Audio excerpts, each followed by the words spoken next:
கோடு போட்டு வாழ்ந்தவர்கள் எத்தனையோ, கொண்ட குறியும் தவறி போனவர்கள் எத்தனையோ. அவர் ஒரு அற்புதமான கலைஞர். நான் கூட அதை நீண்ட காலம் நீங்கள் அதை மறக்காமல் இப்பொழுதும் நினைவு கூறுவது உண்மையிலே சந்தோஷமாக இருக்கிறது.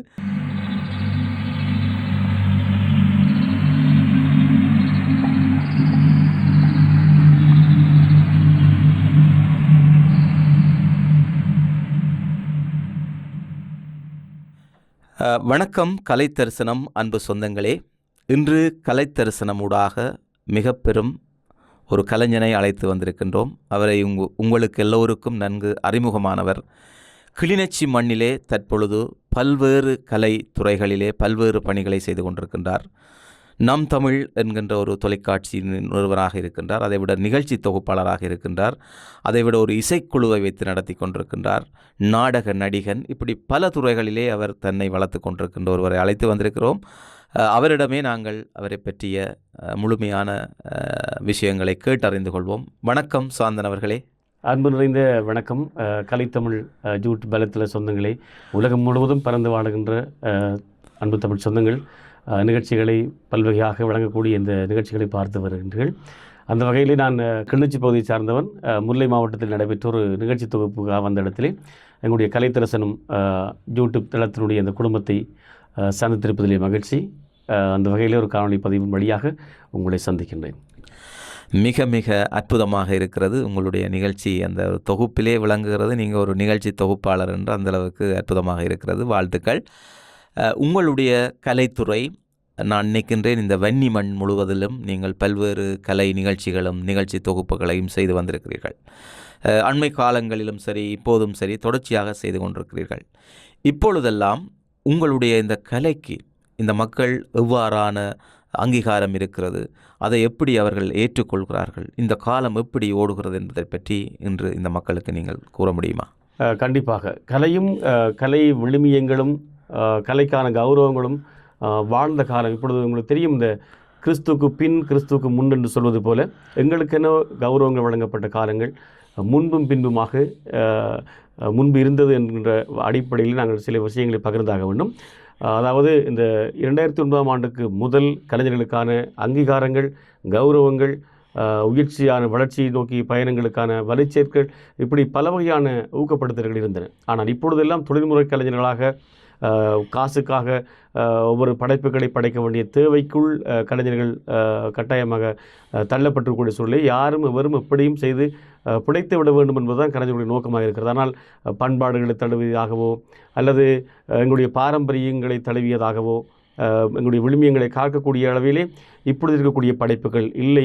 அதுபோல் கலைக்கான முக்கியத்துவங்களும் இல்லை என்று சொல்ல வேண்டும். என்றால் களியாட்டங்கள், ஏராளமான பல்வகையான நிகழ்ச்சிகளை இந்த கால மாற்றத்திலே இளைஞர்கள் விரும்புகின்றது போல வழங்குவதற்கு தான் தயாராக இருக்கிறார்களே தவிர எங்களுடைய பாரம்பரிய கலைகள் அழிந்து கொண்டே போகின்றன. அதுபோலவே கலைஞர்களுடைய வாழ்வாதாரங்கள் மிக கேள்விக்குறியில் இருக்கின்றன. நாங்கள் பல்வகையான கலைஞர்களாக திகழ்ந்தாலும், நான் 1992ஆம் ஆண்டு முத்தியங்கட்டிலே ஆரம்பிக்கப்பட்ட புனித பூமி சிறுவர் கல்வி நலங்காப்பத்தினுடைய முதலாவது மாணவன் என்ற அடிப்படையிலே அப்பொழுது எங்களுக்கு இருந்த பொருளாதார படிப்புகள் கல்விகளை முன்னெடுக்க முடியாத சூழல் இருந்த பொழுது எங்களுக்கு ஒரு அந்த காலம் கைதந்து எங்களை பல்துறை கலைஞர்களாக வளர்த்தெடுத்தது. அப்பொழுது நான் இப்போ ஒரு ஹார்மோனிய வாத்திய கலைஞர், தபேலா கலைஞன், அதுபோல் ஒரு புகைப்பட கலைஞனாக இருக்கின்றேன், நிகழ்ச்சி தொகுப்பாளராக, பாடகனாக, இப்படி பல்வகையான கலைப்படைப்புகளை நாங்கள் செய்யக்கூடிய வல்லமைகளோடு இருந்தாலும் எங்களுக்கான உந்து சக்தியாக அல்லது எங்களுடைய பின்புலத்திலே எங்களுடைய பௌதிக பொருளாதாரங்கள், பௌதிக வளங்கள், இப்படி பன்முகப்பட்ட வகையில் நாங்கள் பாதிக்கப்பட்டு வெவ்வேறான துறை சார்ந்த தொழில்கள், எங்களுக்கு தெரியாத தொழில்கள் எல்லாம் செய்தது இந்த குடும்பம் கண்டிப்பாக அறிந்த விடயம்தான். வீதிகளில் நாங்கள் சாதாரணமான வியாபாரிகளாக கூட கடந்த காலங்களிலே தோற்றப்பட்டிருக்கின்றோம். ஆகவே இந்த விடயங்கள் எங்களுடைய பிள்ளைகளுடைய எதிர்காலங்களை, எங்களுடைய மகன் பாடுவார், அதுபோல் வாத்திய கலைஞர்களாக இருக்கிறார்கள் சின்ன வயசிலேயே, அவர்களுக்கும் இந்த ஆர்வங்கள் ஏற்பட்டு விட வேண்டும், கலைஞர்களாக உச்சநிலையை அடைய வேண்டும் என்கின்ற ஆசை எங்களுக்கு இருந்தாலும் நாங்கள் எங்களுடைய பொருளாதாரத்தை ஈடு செய்வதற்காக மேற்கொள்ளப்படுகின்ற தொழில்கள் அவர்களுடைய எதிர்காலங்களை பாதிக்குமா என்ற கேள்வி எங்களுக்கு இருந்தது. பின்னாட்களிலே கடன்கள் சுமைகளை எங்கள் பிள்ளைகளுக்கு காட்டிக்கொள்ளாமல் நாங்கள் தொழில்களை இவர்களுக்காகவே ஆரம்பித்து படிப்படியாக இலைமுறைக்காக இருக்கக்கூடிய கலைஞர்களுக்காக என்று சொல்லித்தான் நான் இப்படி நம் தமிழ் என்ற ஒரு யூடியூப் வலைத்தளத்தை இப்பொழுது ஆரம்பித்து மெல்லமாக நகர்ந்து கொண்டிருக்கின்றோம். கிராமங்கள் தோறும் சென்று அங்கே இருக்கக்கூடிய கலைப்படைப்புகளை வெளிக்கொண்டு கொண்டிருக்கின்றோம். அதுபோல் அமுதமலை நேரலை என்கின்ற முகநூல் வழியான நேரலை நிகழ்ச்சிகளை வழங்கி கொண்டிருக்கின்றோம். புகைப்பட சேவை, இப்படி பன்முகப்பட்ட பல சேவைகளை செய்து நாங்கள் இப்பொழுது எங்களுடைய வாழ்வாரங்களை முன்னேற்றி கலைகளையும் காத்து வருகின்ற சூழலை ஏற்படுத்தி கொண்டிருக்கின்றோம். கண்டிப்பாக கலை நிலை பெற்று எப்பொழுதும் வாழ வேண்டும் என்பதுதான் ஒவ்வொருவருடைய ஏக்கமாக இருக்கிறது, பிரதானமாக கலைஞர்கள் மத்தியிலே. அற்புதம். மிக சிறப்பாக இந்த கலைஞர்களுடைய வாழ்க்கை எப்படி இருக்கிறது என்பதை பற்றி இந்த இடத்திலே எடுத்து கூறியிருக்கிறீர்கள். உண்மையில் நீங்கள் கூறிய அனைத்துமே உண்மையாகத்தான் இருக்கிறது. இன்று கலைக்கான நிறைய விஷயங்கள் பின்தங்கப்பட்டுத்தான் இருக்கிறது. கலைஞர்கள் கவனிப்பதில்லை, கலையை முன்னெடுப்பதில்லை. அதனால்தான் இன்று ஏராளமான உயிரிழப்புகள் கூட இந்த மண்ணிலே நடந்து கொண்டிருக்கிறது. அதாவது இளைஞர்களுக்குள்ளே பாடசாலை மாணவர்கள் தற்கொலை செய்வது, இப்படியெல்லாம் பல சம்பவங்களை நாங்கள் பார்த்து கொண்டிருக்கின்றோம். அதற்கெல்லாம் உண்மையான காரணம் ஒரு விழிப்புணர்வில்லை, சரியான முறையிலே அவர்களுக்கான ஒரு நல்ல வழிநடத்தல்களை சொல்வதில்லை. முன்பொரு காலத்திலே கலையினூடாக அந்த வழிநடத்தல்கள் இந்த வன்னி முழுவதிலும் அல்ல, இலங்கை எல்லா இடமுமே செய்யப்பட்டது. ஆனால் அது இப்பொழுது இல்லை, முழுதாக அந்த நிலைமை அழிந்து விட்டது. அண்மையிலே உங்களை போன்ற ஒரு கலைஞன் என்னிடம் உரையாற்றி என்னோடு பேசுகின்ற பொழுது அவர் சொன்னார், சில நிறுவனங்கள் தங்களுடைய கலை சேவைகளை முன்னெடுக்க கேட்டிருந்ததாகவும் அவர்களுக்கு தாங்கள் ஒரு ப்ரொப்போஸ் எழுதி கொடுத்ததாகவும், அவர்கள் எல்லாரும் ஒரு நாளைக்கு இன்றைக்கு ஒரு கலைஞனுக்கு இருக்கின்ற தேவை இருக்கிறது. அதாவது ஒரு நாள் ஒரு மனிதன் ஒரு உழைப்பு அவனுக்கு தேவை. ஏனென்றால் அவனுடைய குடும்பம் பிள்ளைகள் சரியாக இருந்தால் தான் அவனால் ஏதாலும் செய்ய முடியும். அதே போன்று அவன் அந்த நிறுவனத்துக்கு ஒரு ப்ரொப்போஸ் எழுதி கொடுத்த பொழுது, இது தர முடியாது, நீங்கள் ஃப்ரீயாக அதுகளை எல்லாம் செய்ய வேண்டும் என்று கூறுகிறார்கள் என்று குறிப்பிட்டது. உண்மையிலே இது ஒரு வேதனைக்குரிய விடயம். ஏனென்றால் ஒரு கலையை முன்னெடுக்கின்ற அந்த கலைஞனுக்கே இவ்வாறான ஒரு சிறிய கொடுப்பனவை கொடுத்து முன்னெடுக்க முடியவில்லை என்றால், வெறுமனவே இந்த என்ஜிஓ நிறுவனங்கள் எல்லாம் அவர்களுடைய அந்த விளம்பரத்துக்காகவும் அவர்களுடைய அந்த ஏதாவது செய்துவிட்டு போகலாம் என்பது முக்கியமல்ல. ஒரு தார்மீக பொறுப்பு இருக்க வேண்டும், இல்லையா? அதை பற்றி நீங்கள் என்ன நினைக்கிறீர்கள்? கண்டிப்பாக இது நாங்களும் பட்ட துன்பங்கள் தான். முதுகிலே தட்டி எங்களை பாராட்டுகின்றவர்கள் தான் அதிகமாக இருப்பார்களே தவிர, எங்களுடைய வாழ்வாதாரம் எப்படி இருக்கிறது? முதுகிலே தட்டி பாராட்டுகின்றவர்கள் தான் அதிகமாக இருப்பார்கள். ஒரு நிகழ்ச்சியாக இருக்கட்டும், கலைப்படைப்புகளை நிகழ்த்தி விட்டு வருகிற பொழுது அங்கே இருக்கக்கூடியவங்க கூட இந்த பாராட்டுகள் எங்களை முதுகில் தட்டி பாராட்டுவது மட்டுமாகத்தான் இருக்குமே தவிர, எங்களுடைய பின்னணி என்ன, பொருளாதாரம் என்ன, இந்த கலைகள் எப்படி வாழ்கின்றன, இந்த கலையை அடுத்த கட்டத்துக்கு எப்படி கொண்டு செல்வது, உண்மையிலேயே இந்த அரசியலுக்காக கூட புலம்பெயர் தேசத்தில் வாழக்கூடிய எங்களுடைய உறவுகள் அரசியல் மாற்றங்கள் இருந்தால் தான் நாங்கள் வாழ்ந்து விடலாம், அதுகள் தோற்றுவிடக்கூடாது என்பதிலும் மிக தெளிவாக இருக்கின்ற மாதிரியான தோற்றப்பாடுகளுக்கு வழியாக பெரும் திரளான நிதி செலவீடுகள் இங்கே தாயகத்தில் மேற்கொள்ளப்படுகின்றன. ஆனால் இவை எல்லாவற்றுக்கும் மேலாக கலையால் தான் நிலையான விடயங்களை, ஒரு மனித மனதினுடைய, நான் அடிக்கடி சொல்கின்ற விடயம், மனித மனதினுடைய ஆழ்மனம் என்று சொல்லப்படுகின்ற நினைவழியாத ஒரு பகுதி இருக்கிறது. அந்த ஆழ்மனதுக்குள்ளே எங்களுடைய வரலாறாக இருக்கட்டும், எங்களுடைய படைப்புகளாக இருக்கட்டும், எந்த ஒரு விஷயத்தையும் ஆழமாக சொல்லிவிட முடியும் கலைப்படைப்புகளால் மட்டும்தான். இன்று வரைக்கும் இந்த கலைகள் வாழ்வதற்காக ஒரு கலைக்கூடங்கள் நிறுவப்பட்டதோ அல்லது ஒரு கலைக்கூடங்களாக வாழ்வதோ, கலைஞர்களை ஒருங்கிணைப்பதற்கான திட்டங்களோ, கலைஞர்களுக்கான வாழ்வாதாரம் பற்றிய எண்ணங்களோ, கலைஞர்கள் கலையை முறையாக கற்று அடுத்த ஒரு தேர்ச்சிக்கு செல்ல வேண்டும் என்பதோ என்கின்ற எண்ணப்பாட்டில் எந்த ஒரு நிதி பங்கீடு அல்ல நிதி செலவீடுகள் செய்யப்பட்டதாக தகவலும் இல்லை, உண்மையும் இல்லை. பல வகையாக தனிப்பட்ட ரீதியிலே செய்வதற்கும் வாழ்வாதாரங்கள் அளிக்கப்பட்டிருக்கிறத தவிர, ஒட்டுமொத்தமாக கலைஞர்கள் ஒரு கூட்டு முயற்சியாக, ஒரு பெருந்திரளாக கலையை வளர்க்கக்கூடிய, வல்லமைகளை வழங்கக்கூடிய சக்தியாக எங்களுடைய அன்பான புலம்பெயர் தேச உறவுகள் கூட இந்த அப்படியான நிதி செலவீட்டுகளை இட்டதாக நான் இதுவரை அறியவில்லை. உங்களுக்கு தெரியும், எங்களுடைய இந்த கலை தரிசனம் யூடியூப் தளத்திலும் இன்றைக்கு சுமார் ஒரு 6-7 வருடங்களுக்கு முன்பு என்னை சந்தித்த பொழுது யாழ்ப்பாணத்திலே ஒரு சாதாரணமான ஒரு இந்த தேசிய ரத்த சபையினுடைய ஒரு விற்பனை முகவராக நான் யாழ் மாவட்டத்தில் சென்று ஒரு விற்பனையாளராக இருந்தேன்.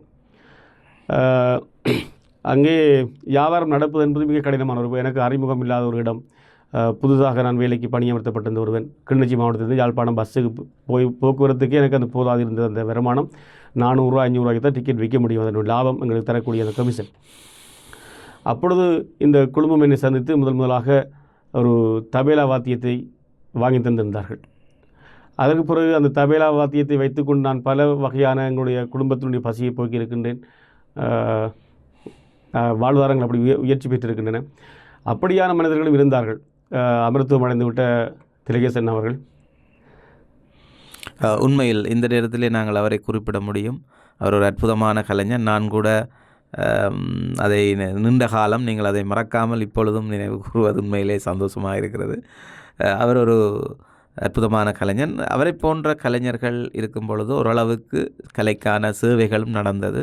நீங்கள் குறிப்பிட்டது போன்று இப்பொழுதும் உண்மையில் அன்பு சொந்தங்களே, நீங்கள் இதில் பார்த்து கொண்டிருக்கிறவர்கள் ஏராளமான இடங்களில் இருப்பீர்கள். நிச்சயமாக இதை ஷேர் பண்ணி உரிய இடத்துக்கு இந்த செய்தியை அனுப்புங்கள். இப்படியான கலைஞர்களுடைய வேதனைகளும் அவர்களுடைய சோதனைகளும் அவர்களுக்கு இருக்கின்ற அந்த திறமைகளையும் உலகத்துக்கு கொண்டு போக வேண்டிய பொறுப்பு உடையவர்கள் நீங்கள்தான். எனவே அந்த பொறுப்பை நீங்கள் எடுத்து செயல்பட்டாலே என்னை பொறுத்தளவிலே ஒரு கடவுளுக்கு நீங்கள் என்ன கைங்கரியம் செய்ய இருக்கிறீர்களோ அதை இப்படியான இந்த கலைஞர்களுக்கு நல்ல விஷயங்களுக்காக நீங்கள் செய்தால் அது இவர்களையும் உயர்த்தும், அந்த சமூகத்தையும் உயர்த்தும். இவர்கள் இன்னும் அந்த கலைகளை வளர்ப்பதற்கு ஒரு உந்து சக்தியாக இருப்பார்கள். எனவே அதற்கு நீங்கள் நிச்சயமாக எதிர்வரும் காலங்களிலே உறுதுணையாக இருந்து, அவர்கள் வேறு எதையுமே உங்களிடம் கேட்கவில்லை, இதுவரையும் கேட்கவில்லை, இப்பொழுதும் கேட்கவில்லை. அவர்கள் தங்களுடைய ஒரு ஆதங்கத்தை தான் இந்த இடத்திலே பதிவு செய்கின்றார்கள். அது என்ன ஆதங்கம்? எப்படியான பணி செய்ய வேண்டும், இந்த சமூகத்தை வளர்க்க வேண்டும், இந்த சமூகத்திலே ஒரு நல்ல சீர்திருத்தமான ஒழுக்கமான நெறி தவறாத வாழ்க்கையை இந்த சமூகத்திலே இளைஞர்கள் வாழ வேண்டும். அதைத்தான் மன்னிக்க வேண்டும். இளைஞர்கள் எதை விரும்புகிறார்கள் சொல்லி சொன்னால் தங்களை ஒரு சிறந்தவர்களாக அல்லது ஒரு முதன்மையானவர்களாக பிரதிநிதித்துவப்படுத்த விரும்புகிறார்கள். நிச்சயம் ஒரு ஒக்டோபேட் வாத்திய கலைஞராக இருக்கின்றார் இது வருவதற்கு, அல்லது ஒரு ரம் வாத்திய கலைஞராக வருவதற்கு, ஒரு கிட்டார் ஆர்டிஸ்டாக வருவதற்கு, ஒரு பாடகனாக வருவதற்கு தங்கள் பல்லாயிரக்கணக்கான மக்கள் மத்தியிலே தங்கள் ஒரு தோற்றப்பாட்டை வெளிப்படுத்தி தாங்கள் ஒரு கதாநாயகர்கள் போல மக்கள் மத்தியிலே காட்டிக்கொள்ள முயல்கிறார்கள். அதற்கான வாய்ப்புகள் உண்மையிலேயே இல்லை. எங்களுடைய குடும்பத்தை பார்த்தாலே பல வகையான திறமையோடு என்னுடைய பிள்ளைகள் இருக்கிறார்கள். ஆனால் அவர்கள் அந்த வாத்தியங்களை வாசித்து பழகுவதற்கான ஏதுவான சூழ்நிலை இருக்கிறதா என்று சொன்னால் இல்லை. சின்ன சின்ன இதுகள் எப்போனிகள் தட்டுகளை தட்டுவார்கள். இப்பொழுது உயர்தரத்தை படித்துவிட்டு என்னுடைய மூத்த மகன் இருக்கிறார். ஆனால் ஏன் இதை குறிப்பிடுகிறேன் என்று சொல்லி சொன்னால் அவர்களுக்கான வாய்ப்பை நாங்கள் வழங்க தவறுவதால் தான் அவர்கள் விரும்பிய அந்த வாழ்க்கையை தேடிக்கொள்கிறார். அதாவது கத்தி ஏந்துவதால், 4 பேருக்கு அடிப்பதால், ஒரு ரவுடிசத்தை காட்டுவதால் தங்களை அடையாளப்படுத்திக் கொள்ள முயல்கிறார்கள். நிச்சயமாக பாரிய ஒரு கேள்வியாக இருக்கிறது எங்களுடைய சமூகத்தை பொறுத்த வரைக்கும். நாங்கள் மாறினால் மாறட்டும், இல்லையேல் மாற்றுவோம் என்கின்ற காலம் இப்பொழுது கடந்து விட்டது என்று சொல்ல வேண்டும். என்றால் நாங்கள் எங்களுடைய இருக்கக்கூடிய திறமைகளை எங்கள் வழியாக அவர்கள் பிள்ளைகளுக்கு செலுத்தி அவர்கள் ஒரு புடம்போடப்பட்டவர்களாக வாழுவதற்கான சூழலை தவிர்த்து எங்களுடைய பொருளாதாரம், எங்களுடைய பௌதிக வளங்கள் பிள்ளைகளுடைய எதிர்காலங்களை பாதிக்கிறது. ஆகவே நீயும் வாழ்ந்து விடு, பிறரையும் வாழ விடு என்பது போல நான் பட்ட துன்பங்களை இதே வெறும் சமுதாயங்கள் படக்கூடாது என்பதற்காகத்தான் நாங்கள் எங்களுடைய இருக்கக்கூடிய இதுகளை வைத்துக்கொண்டு கடன்களோ என்னவோ வங்கி கடனோட நிறைய இதுகளை பெற்று சின்ன சின்ன உபகரணங்களை வைத்து இலைமறை காய்களாக கிராமங்கள் தோறும் சென்று அங்கிருக்கக்கூடிய கலைப்படைப்புகள், அது காத்தவராங்கூத்தாக இருக்கட்டும், சிந்தனை கூத்துக்கள், வில்லுப்பாட்டுகள், பாடும் திறமையுடையவர்கள், கராத்தே கலை சார்ந்தவர்கள், இப்படி பல்வகையான நிகழ்ச்சிகளை அவர்களுக்கான ஒரு வாய்ப்பாக வழங்கி வருகிற பொழுது அவர்களுக்கு நம்பிக்கை வந்து விடுகிறார். அடே, இதில் என்னுடைய ஒரு தனித்துவமான திறமை இருக்கிறது, இதில் நான் பயணிக்க முடியும் என்கின்ற பாதைகளை மாற்றுவதற்கான ஒரு வழிகளை நாங்கள் முடிந்த வரைக்கும் முயற்சியின் வழியாக செய்து வருகின்றோம்.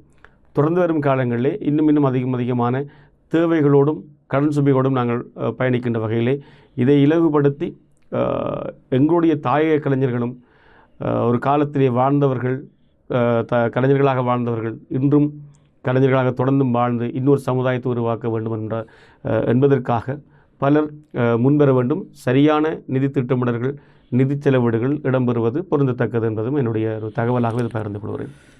மிகவும் நன்றி. உங்களுடைய கருத்துக்கள் மிகவும் அற்புதமானவை. இந்த காலத்திலே என்னென்ன தேவை இந்த சமூக சீர்திருத்தம் சம்பந்தமாக என்பதை நீங்கள் தெளிவாக அதை எடுத்து கூறியிருக்கிறீர்கள். அந்த வகையிலே உறவுகளே, பொறுப்பு வாய்ந்தவர்கள் மிக பொறுப்புடன் நீங்கள் இதை செயல்படுத்த வேண்டும் என்பது உங்களுடைய ஒரு தார்மீக கடமையாக கூட இருக்கிறது. ஏனென்றால் இந்த சமூகம் இப்படியே போனால் இன்னும் ஒரு கொஞ்ச காலத்திலே மிகப்பெரிய ஒரு போதை வஸ்து நிரம்பிய ஒரு சமூகமாக நிச்சயமாக மாறும், ஒரு வன்முறையை உருவாக்குகிற சமூகமாக மாறும். அதற்கு பிற்பாடு ஒரு 50 வீதத்தில் இருக்கின்ற இந்த நிலைமை 100 வீதத்திலே வந்த பிறகு நாங்கள் வெள்ளம் வந்த பிறகு அணை கட்டுவோம்ன்றது நடக்க முடியாத காரியம். எனவே இப்பொழுதே அவர்களுக்குரிய சரியான கருத்தூட்டல்கள், சரியான நிலைமைகள், மனித வாழ்க்கையினுடைய அற்புதமான செயல்கள் பற்றி அவர்களுக்கு இவர்களைப் போன்ற, உதாரணத்துக்கு இந்த பல்துறை கலைஞர் சாந்தன் அவர்களைப் போன்றவர்களால் முடியும். எனவே நீங்கள் அவர்களோடு தொடர்புகளை கொண்டு அவர்களுக்கு இந்த சமூகத்திற்கான சேவைகளை செய்வதற்கு இவ்வகையான பெரிய அளவிலே அவர்கள் எதையுமே கேட்கவில்லை. சிறிய ஒரு தங்களுடைய கலை முயற்சிக்கான சேவைகளைத்தான் அவர்கள் கேட்கிறார்கள். எனவே அந்த விஷயங்களை நீங்கள் செய்வீர்கள் என்ற நம்பிக்கையோடு இறுதியாக இந்த மக்களிடம் நீங்கள் ஏதாவது சொல்ல விரும்பினால் சொல்லி எங்களுடைய நேர்காணலுடைய இறுதி பகுதிக்கு வந்திருக்கின்றோம். தான் நித்தம் மாறுகின்றதெத்தனையோ, நெஞ்சில் நினைத்ததிலே நடந்ததுதான் எத்தனையோ. நித்தம் மாறுகின்றதெத்தனையோ, கோடு போட்டு வாழ்ந்தவர்கள் எத்தனையோ, கொண்ட குறியும் தவறி போனவர்கள் எத்தனையோ. நித்தம் மாறுகின்றது எத்தனையோ. மாற்றம் ஒன்றே மாறாதது. மாற்றத்திற்காக முயற்சி எடுக்க வேண்டும். எங்களுடைய எதிர்காலங்கள் பற்றி சிந்திக்க வேண்டிய பாரிய பொறுப்பிலே ஒவ்வொருவரும் இருக்கின்றோம். ஆகவே கலையால் நிலை பெறுவோம், கலையின்பமே நிலை என்பது போல கலையை வாழ விடுங்கள், கலைஞர்களை வாழ்வதற்கு வழி சமையுங்கள் என்று கேட்டு விடைபெறுகிறேன். நன்றி, வணக்கம். நன்றி, வணக்கம்.